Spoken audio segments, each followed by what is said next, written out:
I'm the chair of the Communication and Media Studies Department here at John Cabot University. We're all here for Mazen. It's a particularly sort of satisfying occasion having Mazen Kerbaj here. It's been quite a while that we've been trying to get him to Rome, and I'm glad that we have that chance today.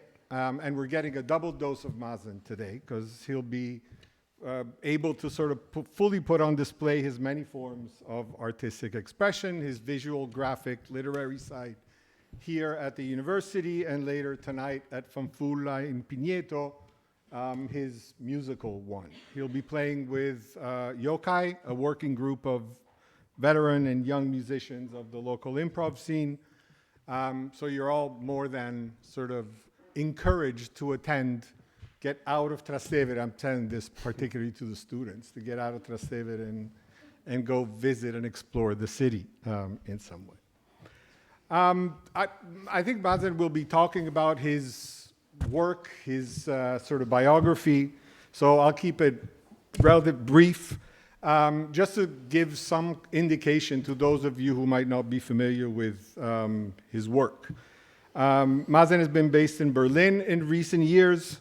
And maybe later we can ask him what that experience of Berlin has been, particularly in these past 2 years, but from what I hear, also not just for the past 2 years, given that Germany seems to have kind of lost its mind for certain things, particularly for the expressing of particular opinions.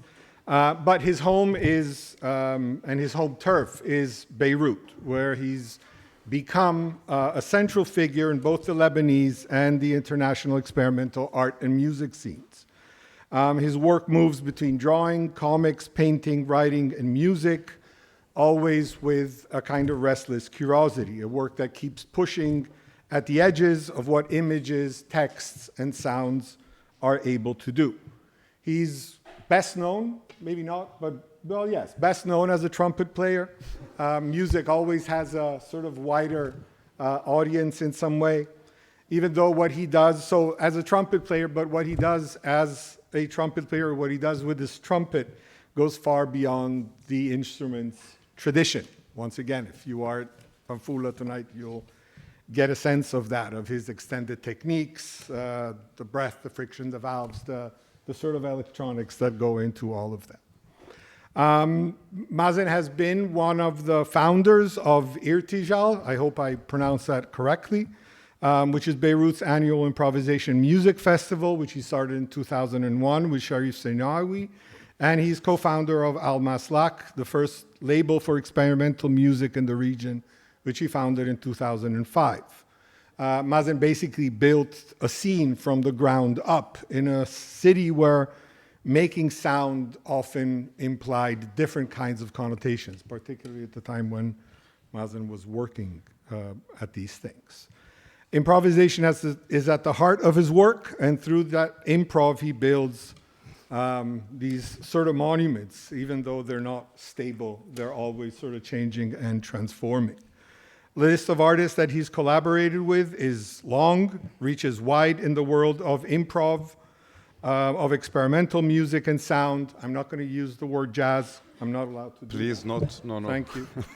And he's collaborated with basically everyone who's anyone in experimental and improv, from Sherry Sanawi himself, Evan Parker, Bob Ostertag, Pauline Oliveros, Sam Shalabi, Joe McPhee, Michael Zerang. I'm saying this for those who sort of recognize the names and get excited with this. 2006 was a key year for Mazen, I think. Many might know his piece, Starry Night, which was recorded in Beirut during the 2006 war. From his balcony, Mazen played trumpet while bombs fell in the distance, letting the explosions become part of the music he was playing. It's quite a powerful moment. If you get a chance, do listen to the piece. And it's a powerful moment that was presented both sonically but also visually.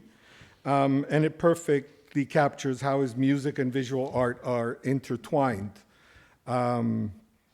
He presented this on his personal blog. So it was also a way to sort of testify and to leave a witness of that. In fact, during that month-long assault by Israel, Mazen documented his thoughts and the collective suffering of the city and the community himself, and the text and the drawings were then published as a book in different language editions. The English title of that was Beirut Won't Cry. That whole sort of project, I'll go quickly through this, also became quite a well-known sound installation, an installation that was presented for the first time in Berlin in 2016 under the title, Before the War, It Was the War, and After the War, It Is Still the War. And maybe Mazen can talk about some of this later on. I don't know. Well, maybe you can ask him about it. But also, together with his music making, his visual art remains central, a daily practice of drawing that's fast, raw, funny, direct, improvisation on paper in some way, but not the kind of improvisation that just emotes in some way. It's something that is quite carefully thought out, with all the tension in the world that surrounds the artist there, born out of a reflection and also revolt and indignation. So the plan for tonight is for Mazen to talk about his artistic practices, his personal trajectory, share some images from his book and his other sort of projects, and then take questions, which I hope there will be plenty. His latest book is, well, you guys are, it's going around, Gaza on My Phone, a project that was built from images and messages that he received on his phone from friends in Gaza, and which also sort of include what he himself witnessed. One final note for many students that, when we discuss in class, I think a lot of Mazen's work vindicates lots of those depressing and depressed discussions that we have in class these days on the role of activism or the place of activism, on the possibility of intervening in the world in one way or another. The age-old question of what is to be done, particularly in the so-called social media platforms that are capable of turning our indignation and revolts into something profitable for them, and just encourages us to simply feed the machine, where the only possible sort of response seems to be silence. I think Mazen's invitation is that of making some noise. So make some noise for Mazen Kerbaj.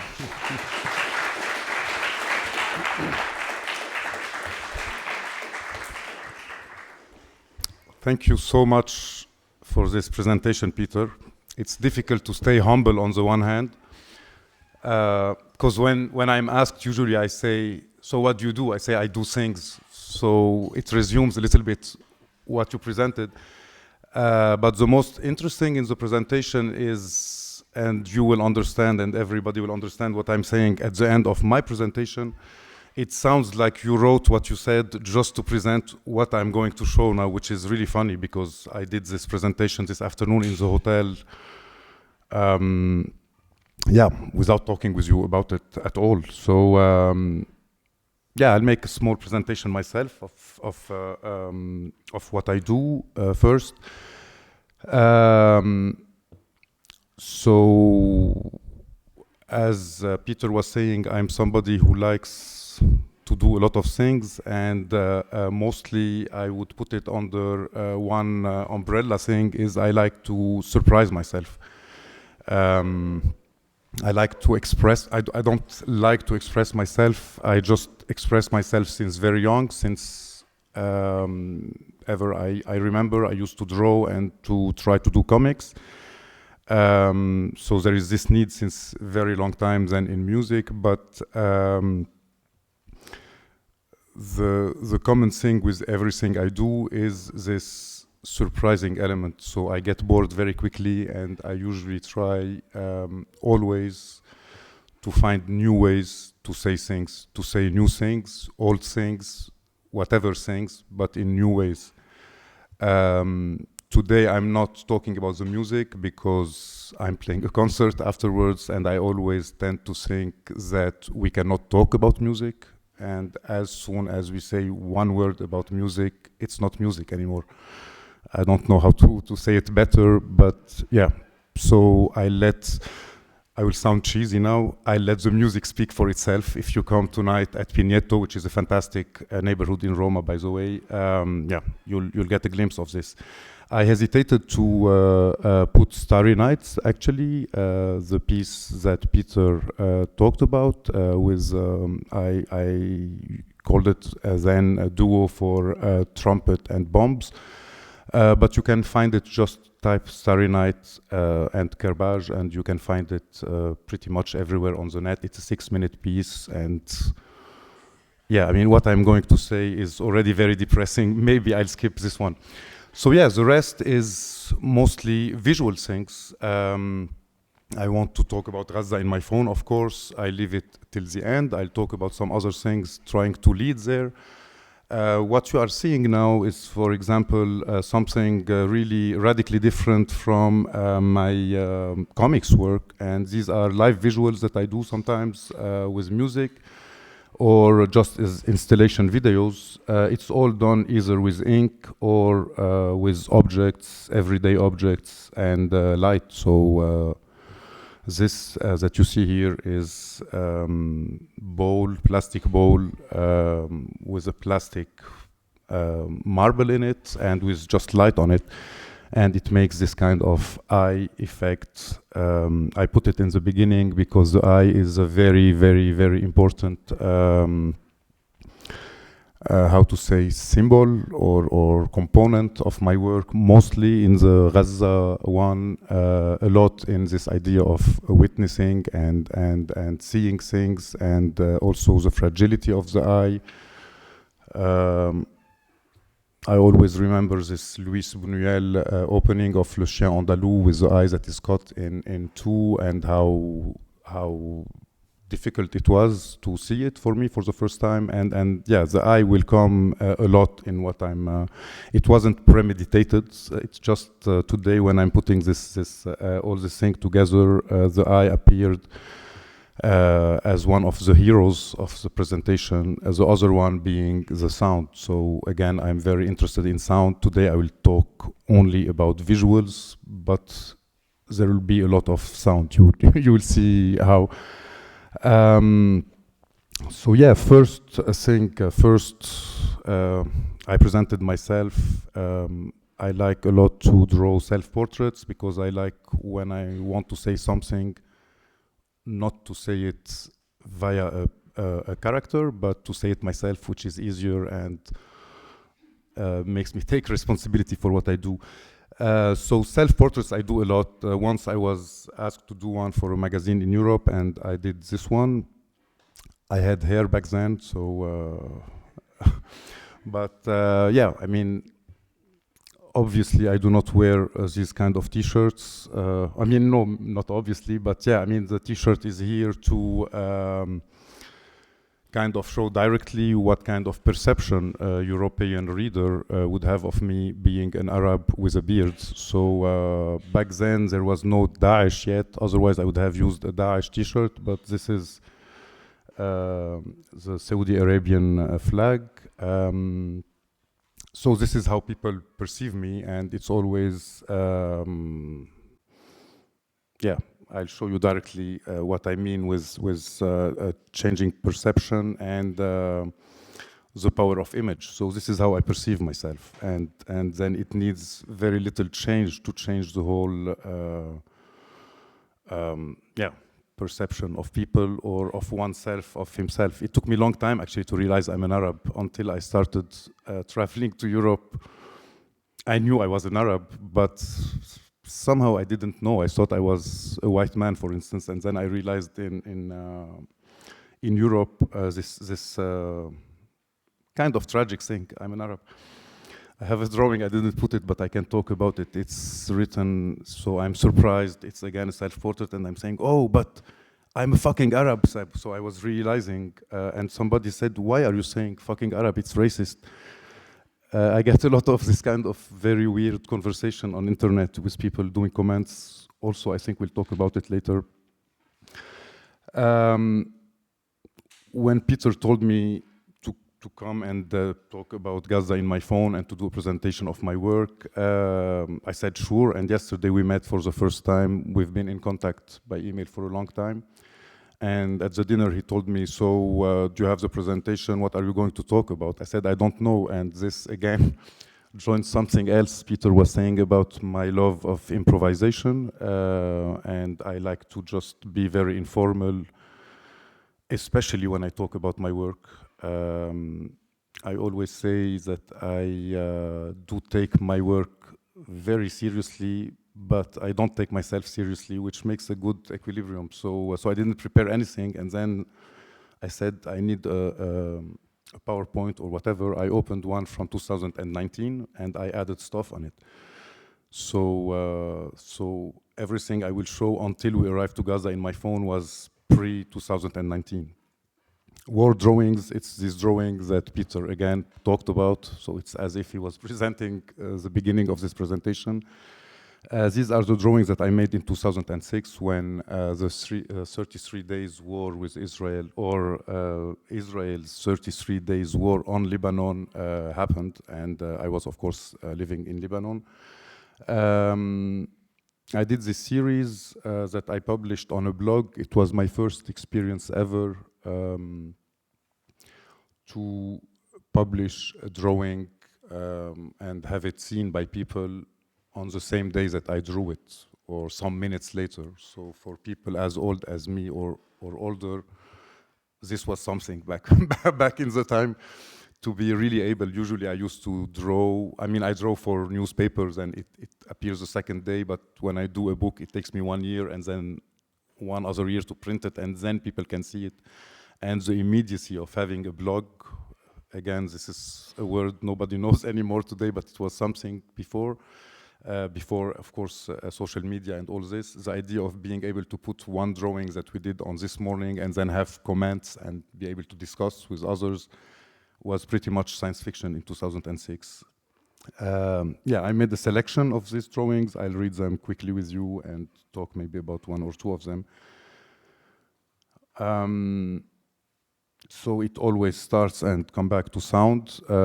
This was drawn the same day that, after being frustrated by this, I started recording the trumpet and bombs pieces. I always I'm a visual artist, but very, very, very influenced and very driven to comics. So I love this idea of interpreting sound in an image, and I think it's totally impossible. And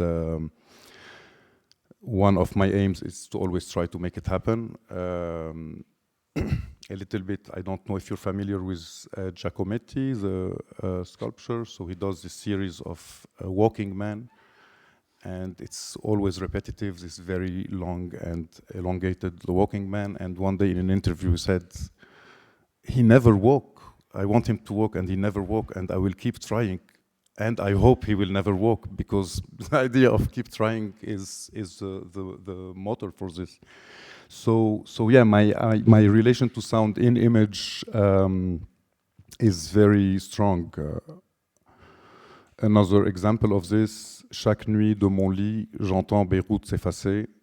So every night from my bed, I hear Beirut being erased, or erasing itself. Actually, in French, there is this pronominal verb that makes it even more absurd somehow, to hear something being erased.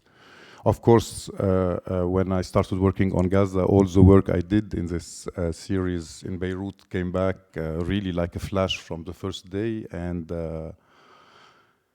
it's really difficult today, after 2 years, 2.5 years, I don't know how much, 2 and 1 month, who cares of the numbers, but this work I did in Beirut back then sounds like Disneyland today, which is completely insane, because this period of 33 days was so tragic and so difficult, and then yet you compare it to what's happening in Gaza, it's really like, I don't know, 10% or something of this.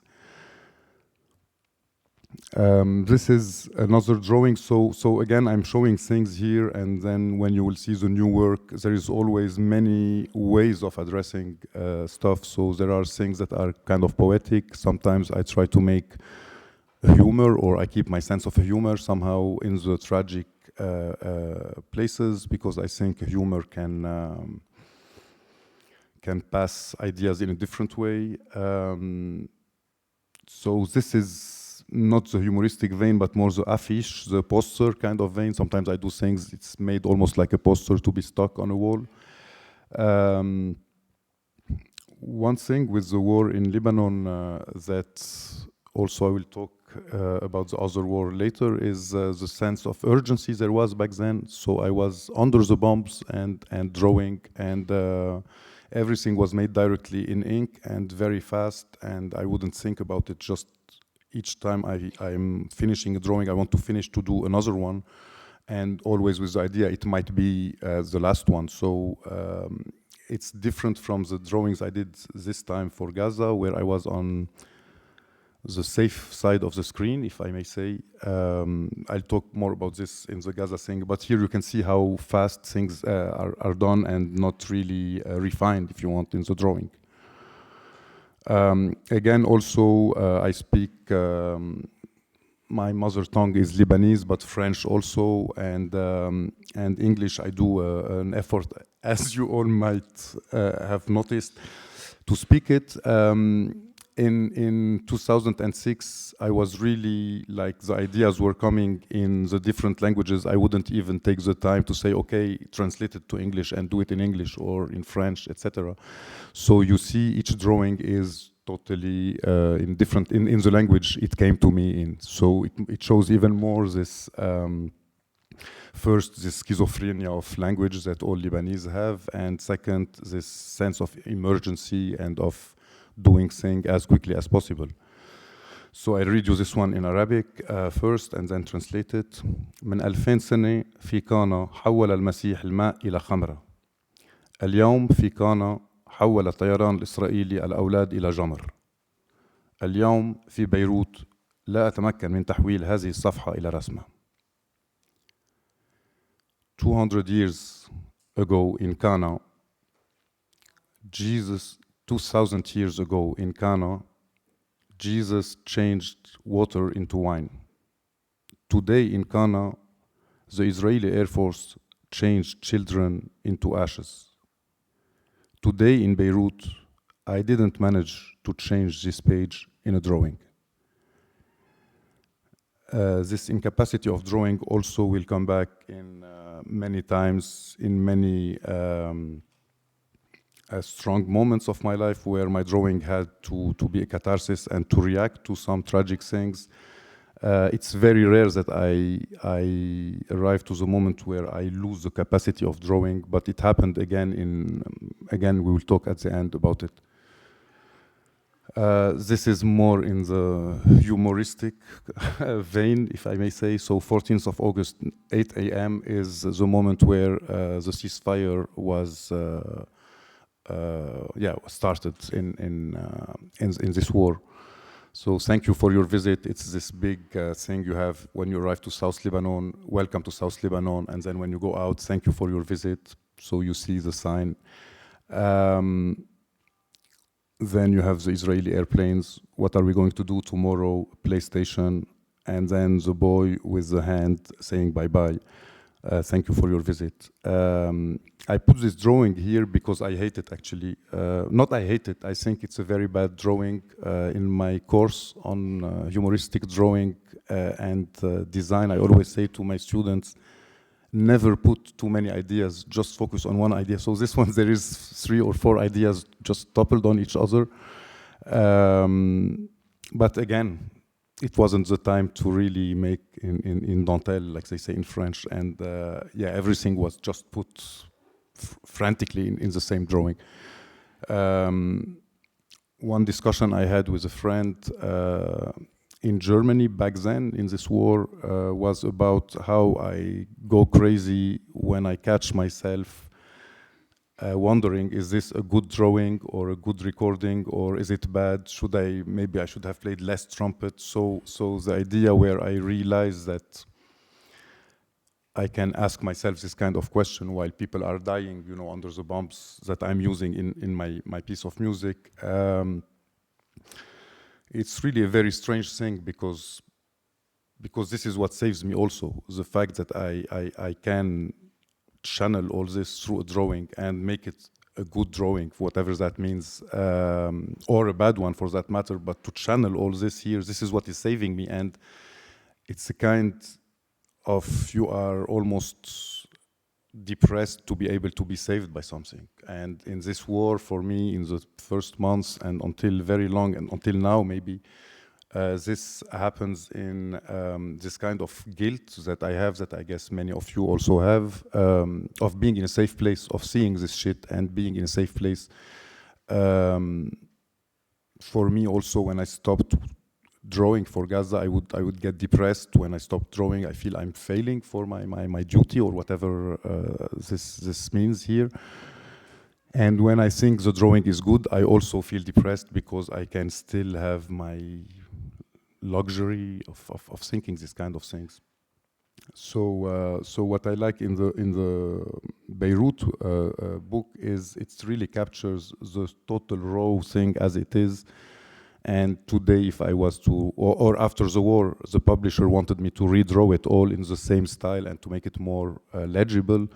He even had this very funny, he said, you should write it again as a story with a beginning and a middle and an end. To which I said, it is a story with a beginning at the beginning of the war, a middle in the middle of the war, and an end when the war was ended with this drawing. Yeah, I signed with a different publisher 10 years later, but I did it my way. So I really kept all the drawings with zero selection, and this was part of showing how somebody reacts and lives under these circumstances. Another one from this funny drawing, funny if I may say. So Beirut is bombed by the jets. Come down, you cowards, I'll kill you all with my pen. And then the funny part is the shut up from the neighbor who still wants to sleep, you know, with this situation. And this drawing that is a funny one took a very tragic turn in the beginning of this war. I don't know how many of you are familiar with Rifat al-Arayir, the Palestinian poet, who wrote If I Must Die, the poem, and who was assassinated, one of the first, if not the first poet assassinated, targeted by Israel. After writing this poem, he has this interview where he say, if they come to me, I will throw my marker on them. This is the only thing I could throw to defend myself. And they came actually probably with a drone or whatever and killed him. And this really reminded me very tragically of this joke of mine, which became a kind of reality of somebody. And it's insane that we have this video of this guy who 2 weeks later was assassinated. And it's, however we say it's insane, it stays a very small drop in the ocean of things that are being done in front of our eyes. Last, I always try to make, to find hope, which I'm very pessimistic, but sometimes I need after crying and after being angry. So this drawing back then, it's written Beirut lan tabki, which means Beirut won't cry, and it will become the title of the book,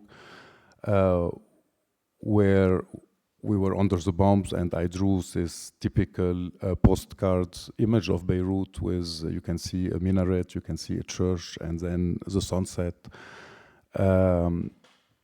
In a kind of resilience, even though I hate this idea of resilience, because we always say we Lebanese are resilient. Each time there is a new catastrophe, like we show how resilient we are.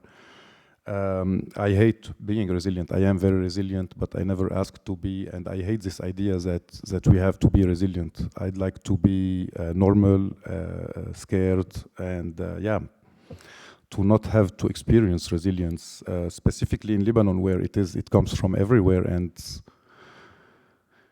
somehow I was born in 75, so with the beginning of the civil war, and then until now, all our life is either in war or in crisis or in between two crises. So there is no normal time. And then I say this and think of the Palestinians, and I say, fuck, they are even worse. So yeah, so it's a resilient drawing, but sometimes it's very difficult to stay resilient. yeah, I'll talk about some other political drawings since we are doing, since this work is very political. I'd like to talk about some other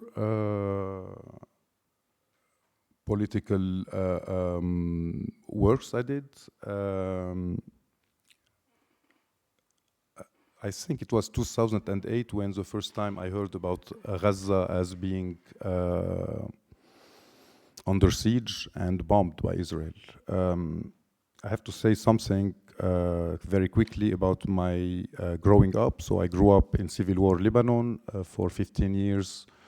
So from 0 to 15 years, I lived in what was called East Beirut, and there was West Beirut, so a little bit like East and West Berlin. It was totally cut. East Beirut was an enclave with Christians, so I was brought up as a Catholic. I'm a proud atheist nowadays, but this is another story. But I grew up in this place where we were all the same kind of, while in the others there was Christians and Muslims and Palestinians. And we grew up in a very kind of extreme right Christian militia thing. So for me, I was really, I grew up never hearing about Palestine, or when I hear about Palestinians, they were the worst enemy, like they were the people who are with the Muslim Lebanese and they're trying to take the country, etc. We had just one kind of image, you know. So it took me a long time. It's after, like when I understood what Israel does to Lebanon and to south of Lebanon and to Palestine and everything, I understood it firsthand finally in 2006. So when I was in this war, which was on all of Lebanon, not only the south. 2008, I started hearing about Gaza. So I want to talk about this again. So you saw this eye exploding. It's really things I put together today. It really comes from somewhere else. It's not like I wanted to do an eye that has something to do with politics, etc. But it's like really a recurrent motif that comes in my work. And today I put them together, and it just work well together. So this is one of the first drawings I did about Gaza. I did it since then 5-6 times. I drew it on a mural in Ljubljana. So in Gaza, there is a boy standing and waiting to go to sleep. So it was the first time Israel was using bombs on civilian population. It was 2008, so 23 years from now. No, sorry. Yeah, I'm bad with math. Anyway, it was before 7th of October, let's say. In the same year, I did this other one, Gaza تحت الشتاء, which means Gaza under the rain, and trying to show visually the fragility of the people living there. This again was done in the same period, where of course the states were still promoting this freedom and democracy thing of theirs that they brought to Iraq, that they tried to bring to Afghanistan. They brought, I think, or they pretend, and they wanted to bring it to us, and they're bringing it finally to the poor Palestinian. I wished McDonald's would see it and sue me, and then it makes a big thing, but it didn't work. I don't think I have enough reach to arrive to them. This was done for Internazionale. It's done in French, so Internazionale, the Italian magazine with which I collaborated a lot since 2006. 2006. They have this series called Cartolina di Beirut. This was so 2007. I of course translated it to Italian for them. So it was 2 pages, and 2007 was this period where there were many political assassinations in Lebanon between 2 wars again. Chaque jour qui passe nous rapproche un peu plus du passé. So each day that passes brings us closer to the past in this repetitive thing that we Lebanese and the whole world lives, these endless wars that bring other wars that looks like the wars we thought will never happen again, etc., etc. It is sad and funny that many of the drawings I did in many of the political drawings I've did, and yeah, I'm talking a lot about politics, but I'm totally not into politics. So I don't like to talk about war and politics, and I do it only when it invites itself in my work, which is often because of where I come from. And yeah, it's funny and sad how each of these drawing, you see it, you remove it, you throw it in any year, and then it just works. So to go back to this one, I was drawing it. I finished drawing it for those who have the book with them at the end, and there is a reproduction. I did it on a wall in Ljubljana, and I started working on it on 5 of October 2023, and I finished it on the 7th of October, and this exact same drawing. And while we were finishing it, the student who was helping me doing it, he said, "Are you seeing what happens in Gaza?" I said, "No." And then he shows me the thing, and I cannot believe, like it's the 7th of October, it was the first images and news, and we follow, etc. I was, of course, I was shocked like everybody, but very scared also, because I know what Israel does without having this kind of excuse of 11 September, as they call it. So very worried, but then it was insane that I'm finishing this drawing back then, and then this thing happens, and then the organizer tells me, maybe we chose the bad drawing, you know, when we accepted with you to do this. And I said, with no hesitation, give it 1 week, and this drawing will be as relevant as ever. And the drawing is still now in Ljubljana, still not vandalized, which is fantastic. Still people send me on Instagram. It's really a 14-meter wall on the street, really huge. But it's insane that this was done in 2008. Then I did tote bags of them in 2012 to raise money. Then I would draw it again and again, the same one with this, different drawing, but the same sentences. And it's Gaza under the rain is the same, this freedom and democracy, and this thing of bringing us to the past is really recurrent motifs, and it's scary. Again, another sad drawing. This is my mentor and friend, Samir Asir, a fantastic journalist and historian who got assassinated in 2007. It's with him that I started publishing when I was very, very young, 18 years old. Je pense, donc je ne suis plus. I think, therefore, I'm not anymore. So he got killed, obviously, for his ideas. But of course, beyond Samir, this became a very iconic thing that I used later on for a book. And again, it's a very recurrent motif, this assassination of people for their thoughts. And each time we say we're not there anymore, we're beyond that, you know. When the people in Charlie Hebdo got assassinated for their drawings, it was almost, I don't know how to say, it's almost a victory. Like, fuck, I can with a small humoristic drawing piss them off that much, you know, like it's almost crazy that they killed people for caricatures, not even anymore for thoughts or for elaborate heresy or whatever. It's crazy, yeah, how this continue. This was drawn after Syria started. The war started in Syria. They were still calling it a revolution. It took time for them to understand it's a civil war, for the world at least. But we in Lebanon very quickly knew that it wasn't going like the rest of the so-called Arab Spring, which in Egypt and Tunisia kind of worked. In Syria, we directly understood Bashar is going full on for a civil war that will last long. So, Le songe éveillé d'une nuit d'été syrienne. This is the title. It's Midsummer Dream. It's this Shakespeare title, but with a Syrian Midsummer Night. Yeah, I don't know how a midsummer dream of whatever in Syria. And then the bubble at the end. Somebody saying, you were right, this is the last safe place we are sure we can hide. When they were bombing really everything. Of course, this wouldn't stand today because Israel in Gaza like really went and destroyed every cemetery. So even cemeteries are not anymore safe.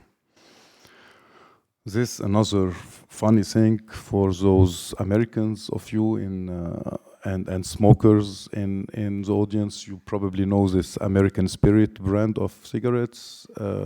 They have this Indian Native American on it, and they write on it, made by real Native Americans, which is insane. Even if it was true, is an insane kind of recuperation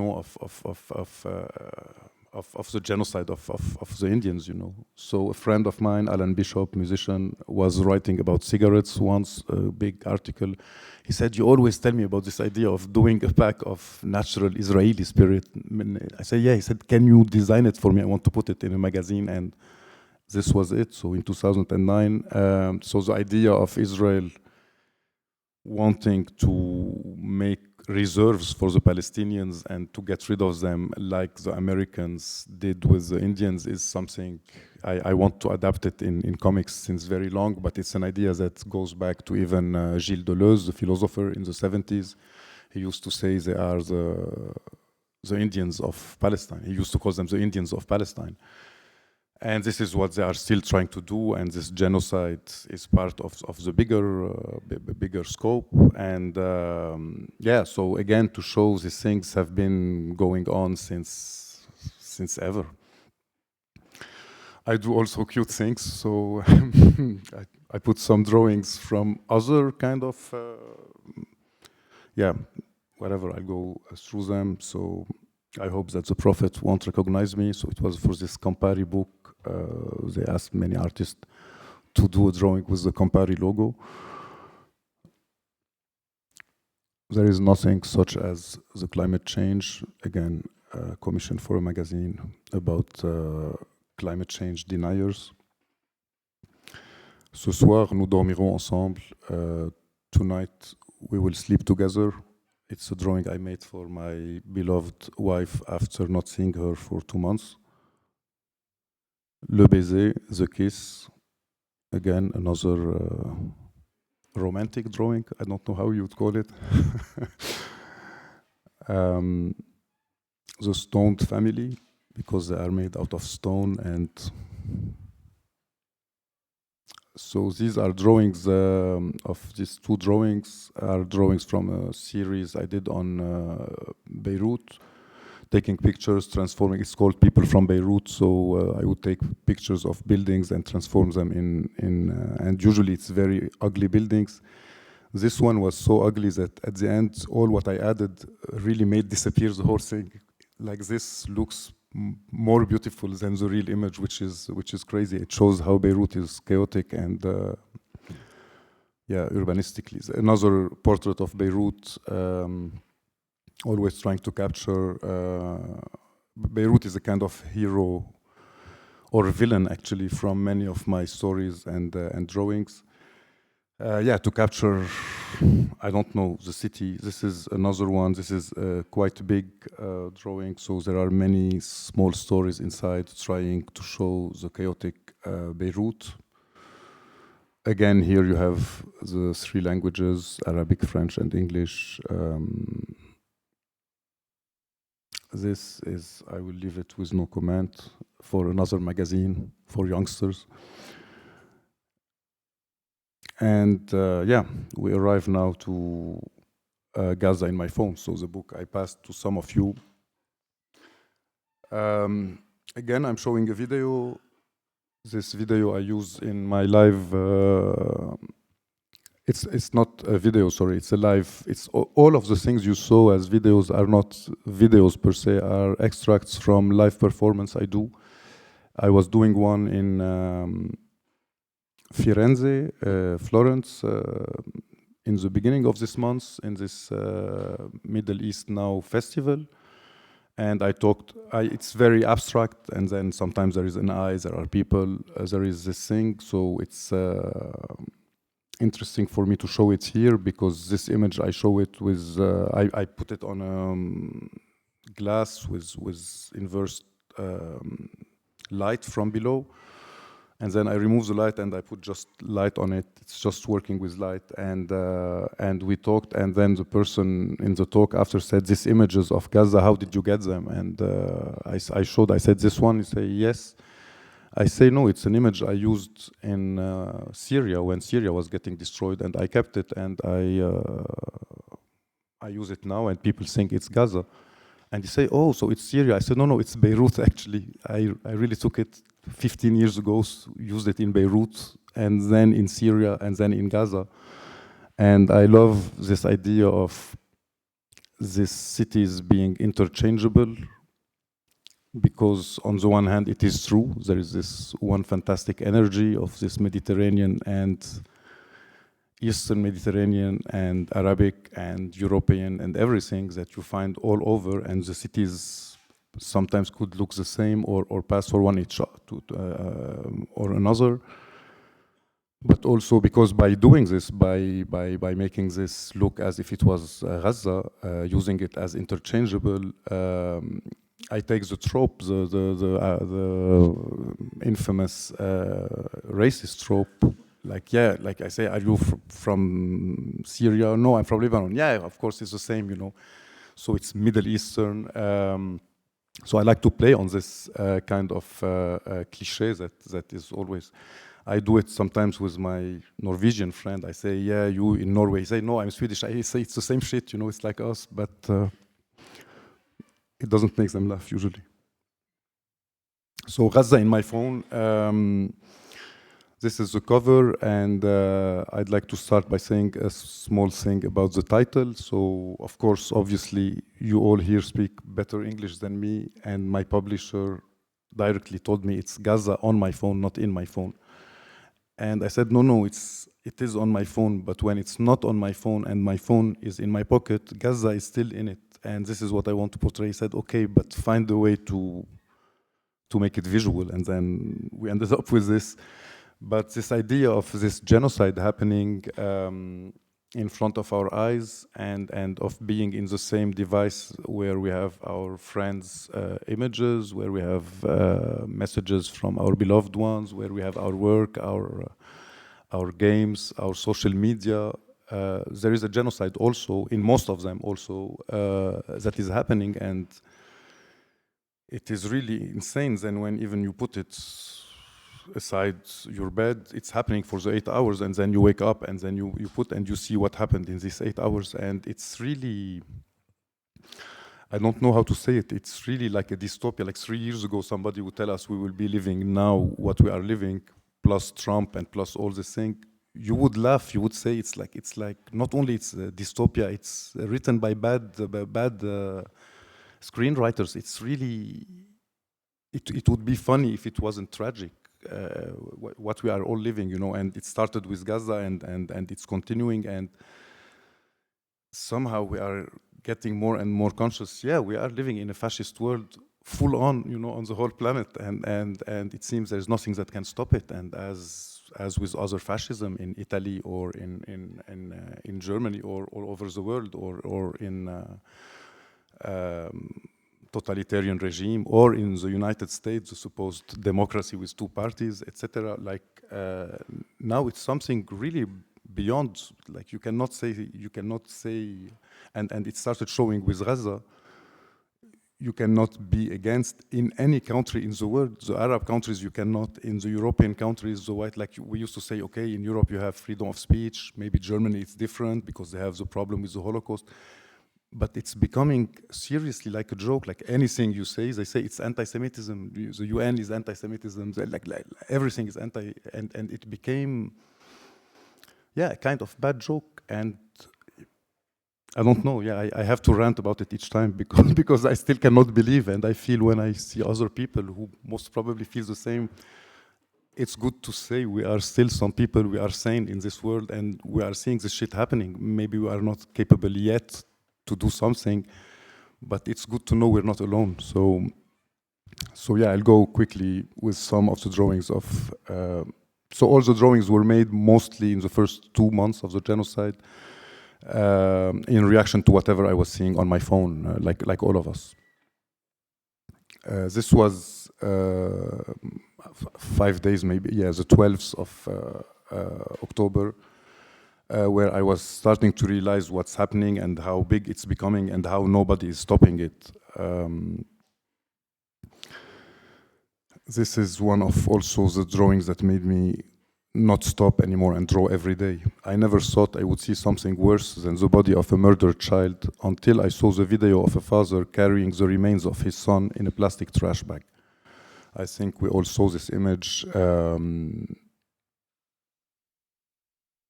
So this was also the first time, maybe a month, maybe it was in November, where I used the word genocide, and it was forbidden in Germany to use it. It was forbidden until the UN started using it. So really, like the small victory is that in Germany, since 2 months, you could use the word genocide finally, you know. So here I was talking, if you cannot see it, you're supporting it.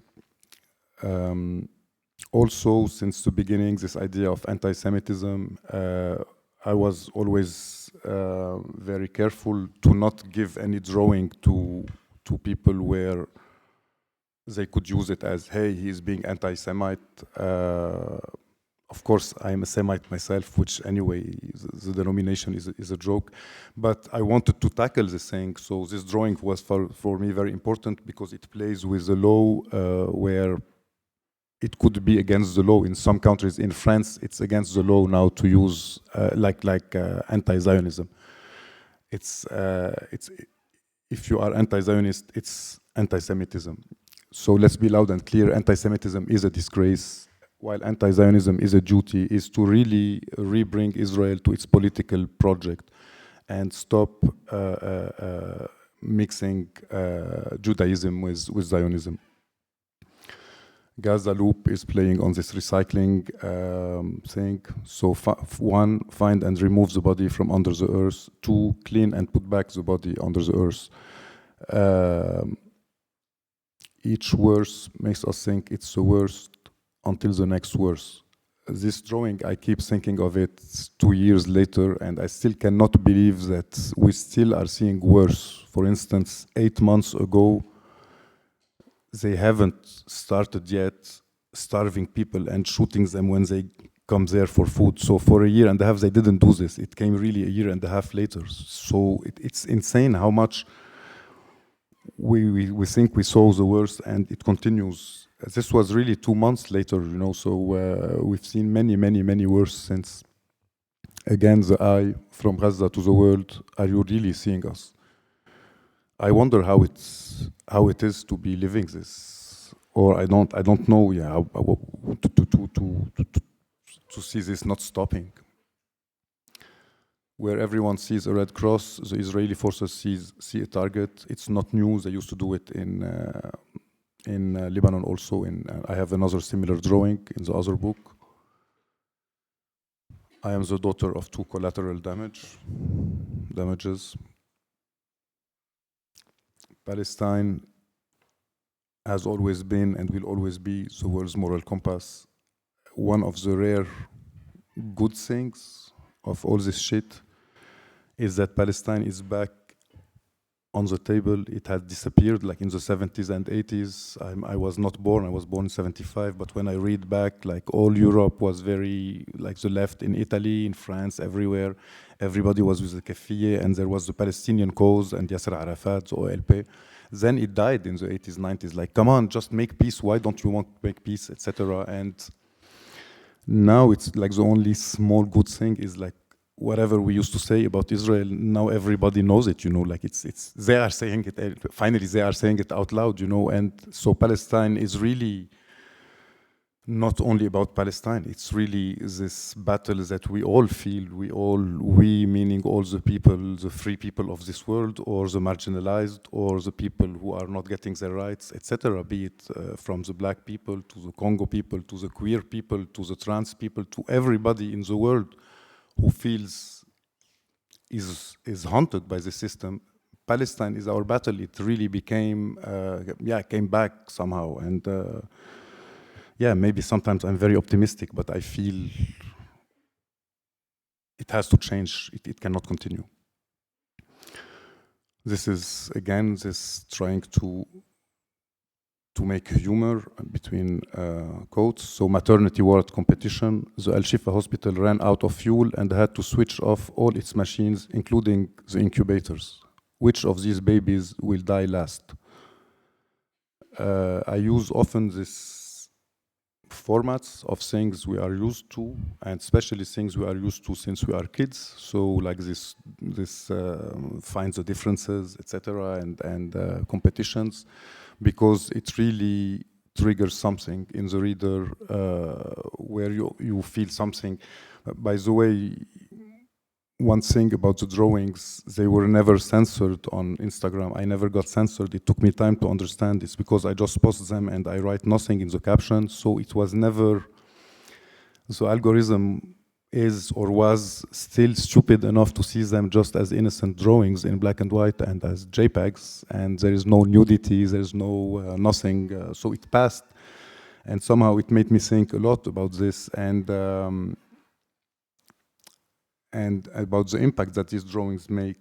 The impact is that when you see the same, like this father with the plastic bag, when you see the video, you want to really move away because it's so tragic, but you force yourself to look because you need to witness and you need to do this for them, you know. While with the drawing of the same bag and the writing, when you see the drawing, you are attracted to it because it's black and white drawing. It's kind of a humoristic drawing. So your brain usually goes for this very innocently, as since you're a kid in a comics or something. And then when you read, it triggers back this other image, and then it imprints the whole thing. I think, at least, I'm not an analyst, but it really talks to the brain of the reader differently, and it keeps the thing on a different emotional level, because you get pleasure from recognizing something like a game, and then you read the tragic thing. So yeah, I mean, I'm interested in these things. Sometimes it's pure just speech, like here. Another one done only with drawings. So the first thing you see is Gaza is being bombed, and then you read it, and then it's, I wake up in the morning while Gaza is being bombed. I kiss my partner while Gaza is being bombed. I wake up my kids while Gaza is being bombed. And I let you imagine what you've been doing when Gaza is being bombed. Another same subject, the carpet bombing of Gaza, treated very differently. So again, here it's a kind of affiche kind of message. Sometimes again, bringing a smile, trying to find other ways of communicating our solidarity.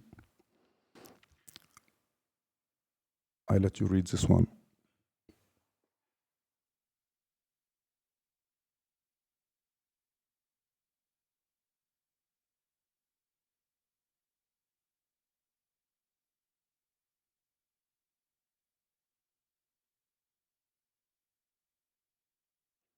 So again, the impossibility of drawing.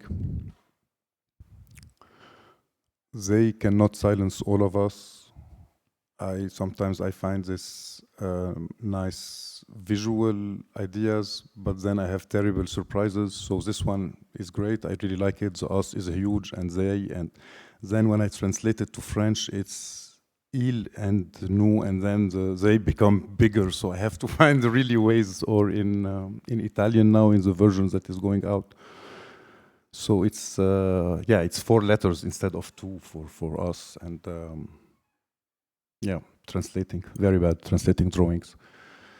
Keep scrolling. Today on my phone, between a photo of a friend on the beach and an ad for Christmas sales, I saw a video of a 9-year-old Palestinian boy getting shot dead in Jenin's refugee camp.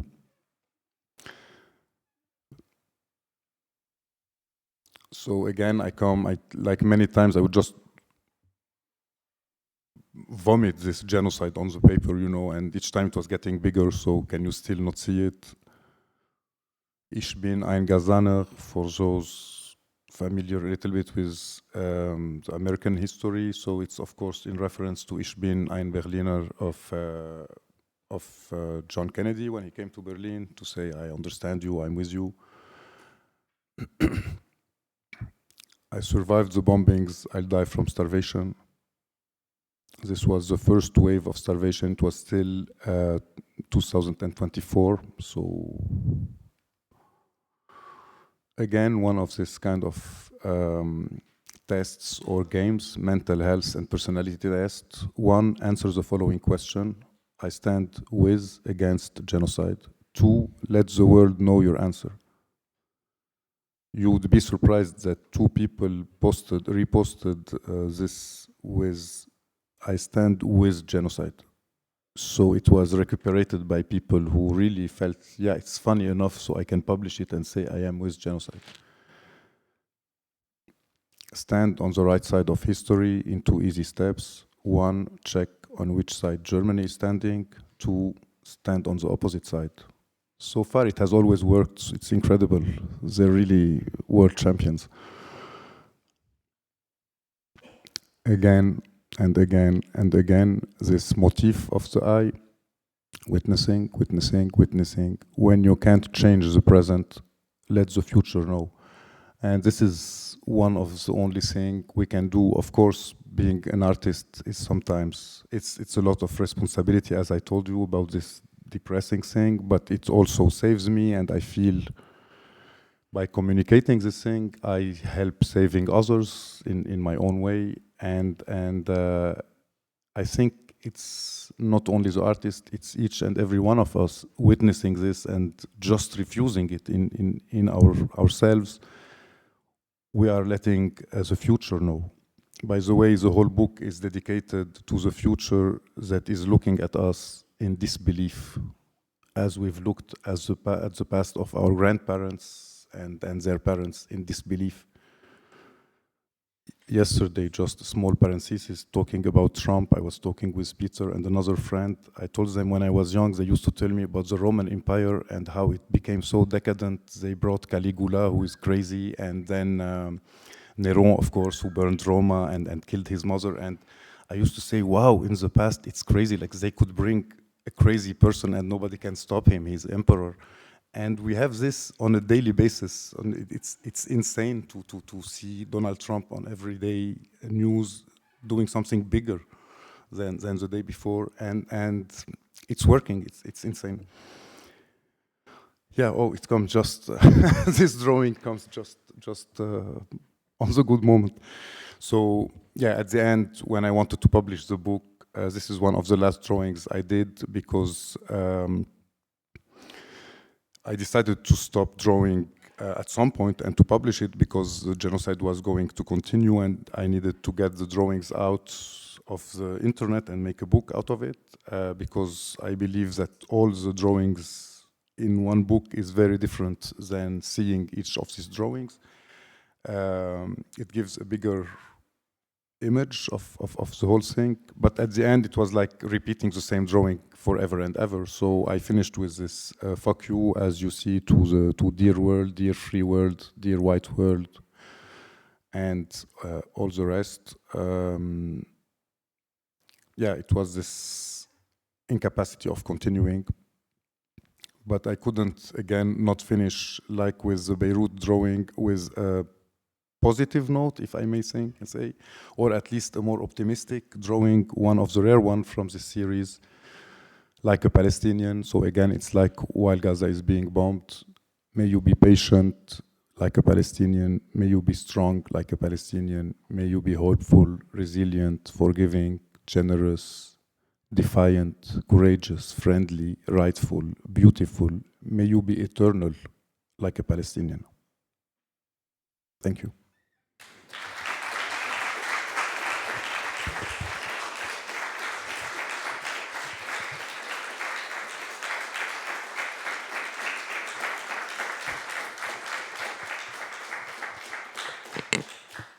So you told me 30 minutes, I did 56, not bad for an Arab, you know, like, yeah, not even the double, you know.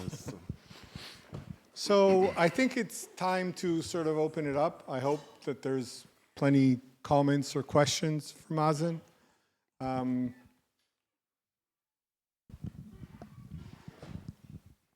Thank you for coming. I appreciate it.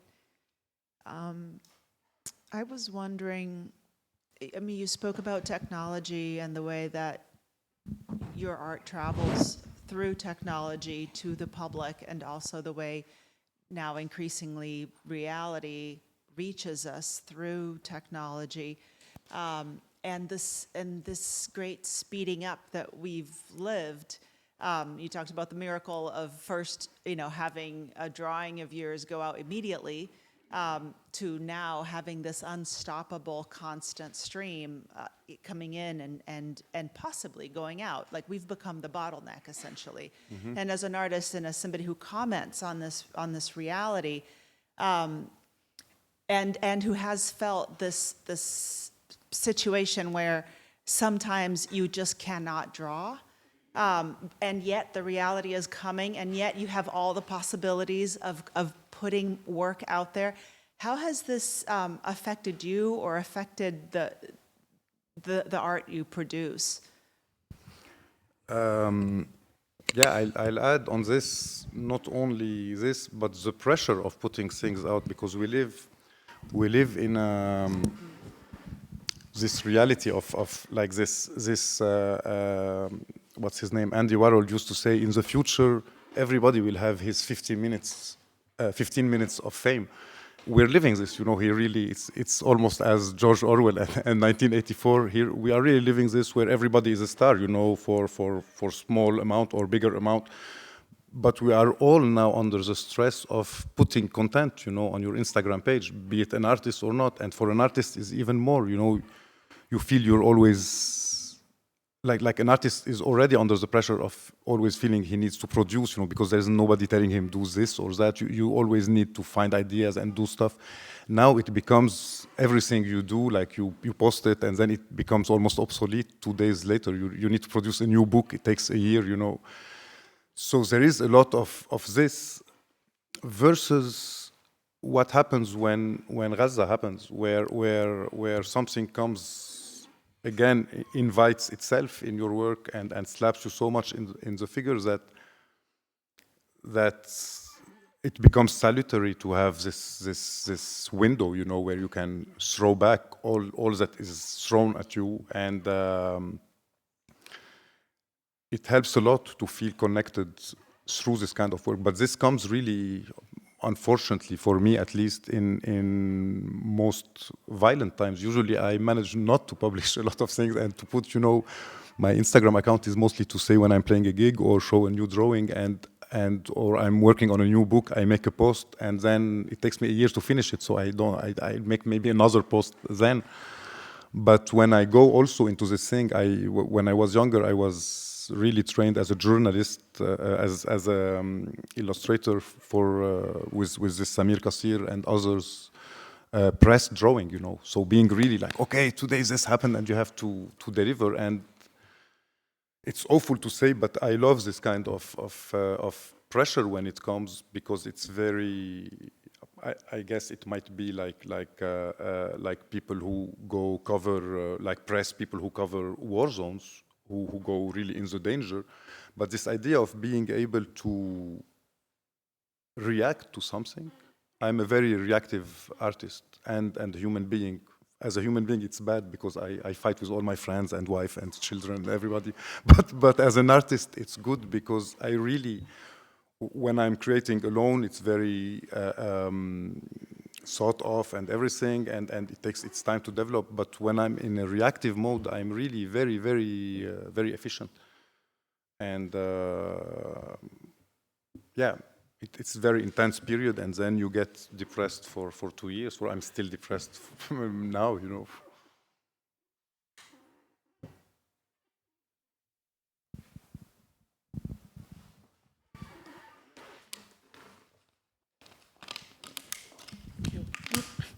Hi, I'm Rima. I'm just 10 years older than you, so I went through the same process, living in East Beirut, etc. So my question to you is, to what extent are the Christian Lebanese appreciating your work? Because I know that in 2006 there was this transition, let's say, but now I just was in Lebanon a couple of weeks ago, and I think we've backpedaled a little bit. So I was curious, since I don't live in Lebanon, I wanted to know to what extent the Christian Lebanese are appreciating your work? Thank you. Many of them hate my work, but many of the Muslims also. This is a good thing. I'm always happy to have enemies both on both sides. I think it's very healthy for people like me to know like both don't like you for different reasons, you know. But you are right that in 2006 there was, for me in all my life, it was the first time there was a consensus. Like we are okay, like it's Hezbollah, it's the Shia doing this war with Israel, whatever.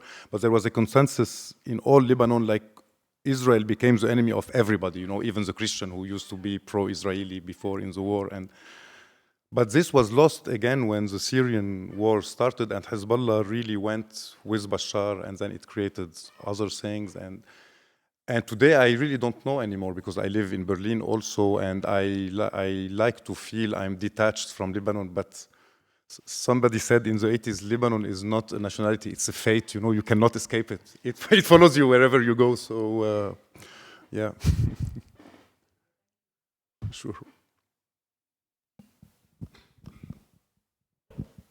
Anyone? Maybe I'll ask a question. Please do. And maybe move away from the war and the destruction. There's this motif of the eye that you kept referring to, but last night, chatting, you said that one of the key sort of aspects of your work, which I know you don't want to talk about the music part, but both for what concerns the improv music work that you do and the sort of graphic work, both this but also just regular comics with strips, is a question of time. So maybe I thought that was very insightful, quite sort of a flash of how you can connect or how you use time to connect your various practices. You want to talk about that? We're going for 1 hour, I'm telling you. No, I'll try to talk about it a little bit quickly. Yeah, I mean, I was saying yesterday that it took me very long to realize there was something underlying everything I do, besides the fact of surprising myself, as I started by saying, is a kind of concept or something that is always in my head, or an underlying theme that is in the beginning unconscious, which is time passing by. It's quite common theme, of course, nothing very original. But somehow I really like to, I kind of understand a work of art as a tentative to capture time. So the time that is captured is very different. So it's, of course, what you see or what you get, but also the time that the artist spent doing this thing. And then what you do, for instance, when I play music, and especially improvised music, I come here, like we're doing tonight, so we go on stage. I don't know this gentleman, I know only the drummer, whom I played with a lot. The two other persons in this group, Yokai, I never met. So we will meet on stage and we will just play. And so when you do this, it's very interesting because the time of the creation of the work, so when we are creating the work, is the time that you are receiving it, the audience and the people who are here. And it's, I don't want to get new agey, but it's almost we are doing it together, you know, like the presence of everybody, this energy here, this room here, the musicians, and it's kind of communal almost. While as with drawings, at best, when it's very fast, like we are saying, like I finish it, bam, I take the picture and I send it. At best, you see it when I finished it. So the process is not part of it. And at worst, if I'm doing a book, it takes me 1 year to draw it totally alone at home and with my own problems and everything, and never meeting you as a reader. And then a year later, so 2 years after I started working on it, they publish it as a book, and then you read it, and then you come, and then I meet you just to make a drawing and say, oh, I liked your book. And it took me 2 years to get it out. Now I'm somewhere else, and it took you half an hour to read it. So it's really very different time things. And time in music passes in real time, while in comics, you know, I was giving an example yesterday. Time is really one of the strangest things in comics, more than any other medium, between each two frames, there is so much time that your brain is doing, like you see Tintin answering the phone saying, yes, I will come to you, and then see him there. You saw him putting his jacket, went down the stairs, took his car, went, like your brain made this ellipse between each two frames. And when you open a double page, you already see the future. You're reading here, but you see the future, like with a book, of course, it's words you don't understand, but with a double page of comics, like whenever you open this, you saw already this man, even if you're not looking there. So there is, and each frame also you see the future, which is the frame after, and the past, which it's really this simultaneity of time that is, quite interesting, and almost 180 degrees of the music. So somehow, in a nutshell, I guess this explains the link between these two radically different things that I do. I'd love to see some of you for the music.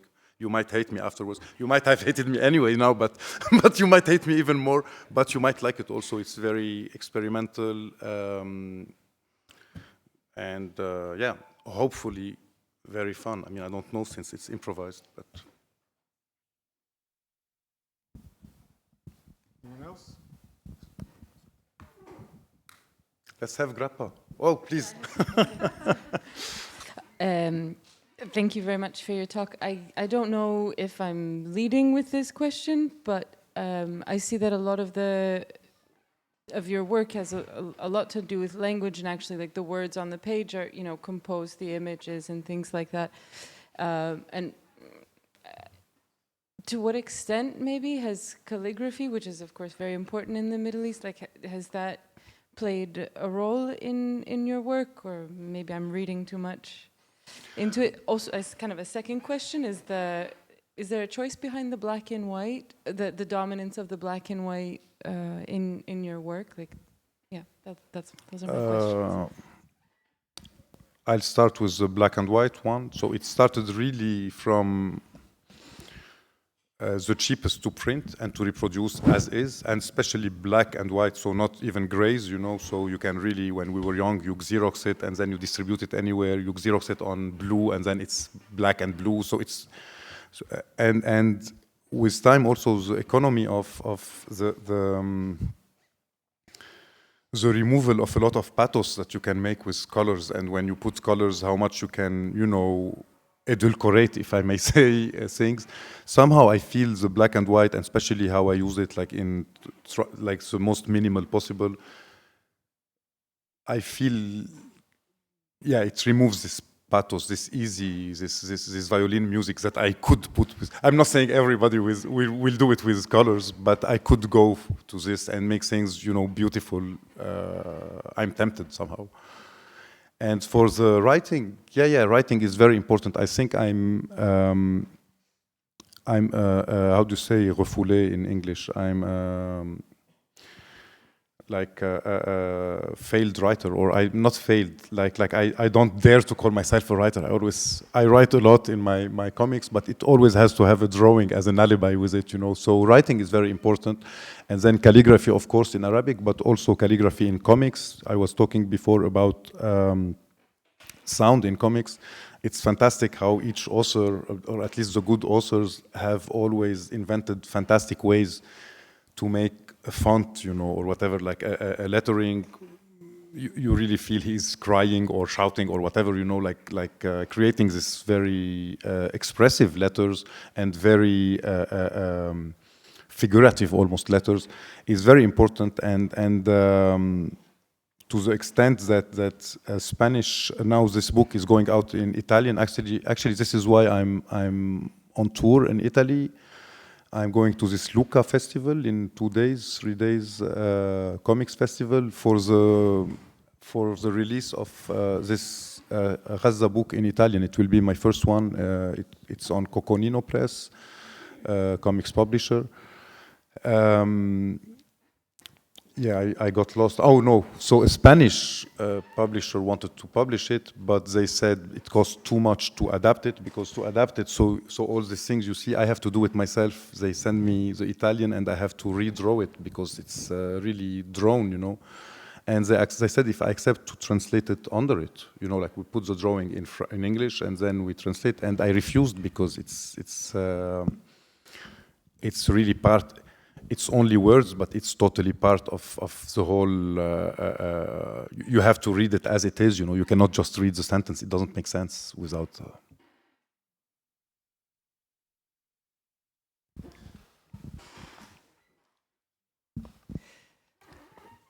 This goes in a totally different direction, but just, since we're in a university and there's, teaching and learning that happens here, and you say things in class sometimes and you look out and you wonder what is going to come of this? What are the students going to make of this? Where will they take it in time? I was just wondering, what you do is so eclectic. What was your training like? When you were a young person, what did you want to be? What did you study? How did it all feed into all this that you do now? Ever since I remember, so I never wanted to be a cosmonaut or president or a firefighter. I wanted to be a comic book artist. It's like the oldest souvenir I have, and my first souvenirs ever are in comics. So I remember stories I read in comics. My older brother used to read them, so I really love this. But all my life I wanted to be a comics artist, very famous, and do series, and so it took me very long to arrive to alternative things and to teach myself to become a musician at 18 years old. I never played an instrument before.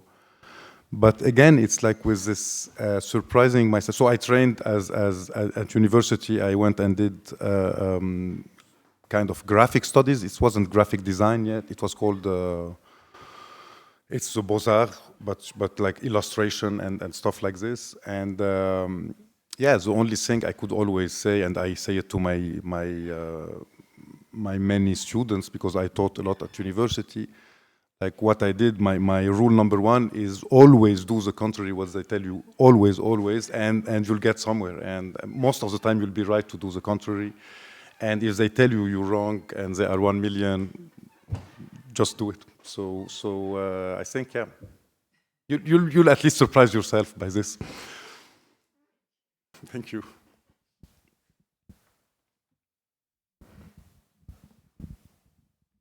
Okay, well, we've been here quite a while, so I think Mazen needs to get to a sound check on the other side of town, and some of you know what Rome traffic is at this time. So thank you for coming. I think this was... Hey. Thank you.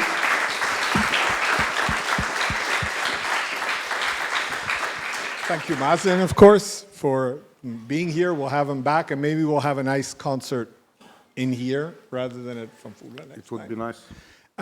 And just a heads up on the next sort of events. Let me give everyone sort of some very basic dates, but we'll leave that to you to decide. So on November 12th, we have Elisa Giardina Papa. On November 20th, there's Omar Al-Ghazi. If you look at the John Cabot, at the comm department Instagram, you'll find all the information there. We've added one more talk on November 18th, which is Jackie Wang, who'll be talking about carceral capitalism. And then we have an event and a workshop with subjective editions on November 5th and November 7th. This is way too much stuff. Okay, thank you, everyone. One last thing, if I may. So I have some books with me. If somebody is interested, I have just a couple of copies of each and 9 copies of the Gaza in my phone. But also I have free stickers for those who don't have or don't want to buy something. Please help yourself. They are here. Please take one each because they are not enough for everybody. Thank you.